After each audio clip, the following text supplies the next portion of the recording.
அடர்ந்த காட்டுக்குள் ஒரு சிறிய குடிசைக்கு அருகே ராமு என்ற ஏழை மரக்கடையாளர் வாழ்ந்து வந்தான்.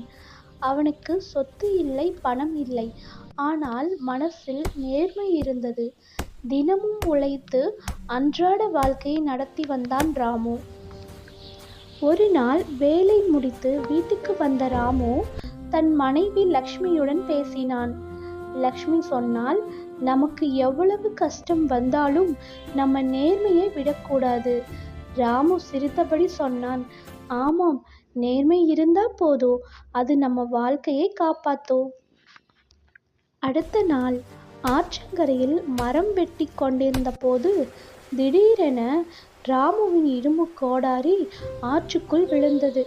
அதிர்ச்சியில் நின்று போன ராமு, இதுதான் என் ஒரே கோடாரி, இது இல்லாம நான் எப்படி வாழ்வேன் என்று கண்களில் நீர் வழிய ஆற்றங்கரையில் உட்கார்ந்தான். அப்போது ஆற்றிலிருந்து ஒளியுடன் ஒரு தேவதை வெளிப்பட்டாள். மென்மையான குரலில் அவள் கேட்டாள், ஏன் அழுகிறாய்? ராமு நடந்தது எல்லாம் சொன்னான். தேவதை முதலில் ஒளிரும் தங்க கோடாரியை கொண்டு வந்தாள். இதுதான் உன்னுடைய கோடாரியா? ராமு தலையாட்டினான். இல்லை இல்லை, இது என்னுடையது இல்லை.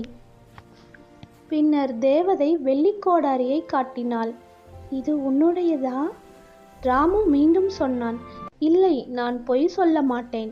இறுதியாக தேவதை அவனுடைய இரும்பு கோடாரியை கொண்டு வந்தாள். ராமு மகிழ்ச்சியுடன் சொன்னான், ஆமாம், இதுதான் என்னுடைய கோடாரி.